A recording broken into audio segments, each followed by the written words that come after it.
চলো না, আমি পুজো করবো, তুমি আমার পাশে বসে আমার ব্রত কথা শোনাবে। ওই দেখো, এটা তো ইংরেজি মতো কথা, ও তোমার ঠাকুর বুঝবে না। তুমি যাও পুজো করো, আমি এখানে বসে ট্রান্সলেট করে তোমার ঠাকুরের কানে পৌঁছে দিচ্ছি। ঠিক আছে। আর শোনো, পদ্মা রান্নাঘরে আছে, কিছু দরকার লাগলে কি বলো, কেমন?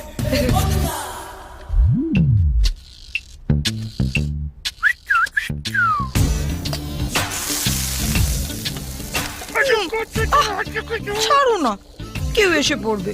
এখন কেউ আসবে না, পৌলমি স্নান করছে আর তোর বৌদি পুজোয় বসেছে।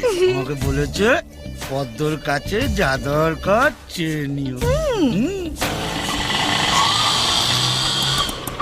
এসো বুবাই, এসো এসো। বৌদি, তুমি বুবাইকে নিয়ে উপরে যাও, আমি চট করে চাবিটা নিয়ে আসছি। আরে যে তুমি যাও, অটো থেকে মালগুলো নামাও। হ্যাঁ, কি আমি মাল না পাবো? আচ্ছা আমি কেন এখানে এখন